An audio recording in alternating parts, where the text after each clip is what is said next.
Back to back IPO आइरहेका छन् र तपाईहरू सबैले आइपिओ भर्ने पनि गरिरहनु भएको होला। यसै क्रममा अर्को हाइड्रोपावर कम्पनी स्नो रिभर्स लिमिटेडले पहिलो चरणको आइपिओ निष्कासन गर्ने मिति सार्वजनिक गरेको छ।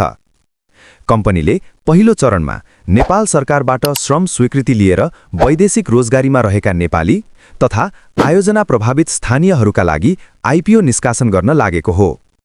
यस कम्पनीले नेपाल धितोपत्र बोर्डबाट कुल 18,75,000 किता आइपिओ निष्कासन गर्ने अनुमति पाएको थियो, जसमध्ये वैदेशिक रोजगारीमा रहेका नेपालीहरूका लागि 93,750 किता आइपिओ चैत 9 गतेदेखि चैत 12 गतेसम्म निष्कासन हुँदैछ भने आयोजना प्रभावित स्थानीयका लागि 9,37,500 किता आइपिओ चैत 9 गतेदेखि चैत 23 गतेसम्म निष्कासन हुँदैछ।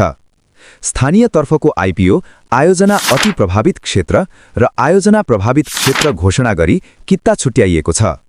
स्थानीयहरूले यस आइपिओमा न्यूनतम 10 किता र अधिकतम 10,000 कितासम्म आवेदन दिन सक्नेछन् भने वैदेशिक रोजगारीमा रहेका नेपालीहरूले न्यूनतम 10 किता र अधिकतम 1,000 कितासम्म आवेदन दिन सक्नेछन्।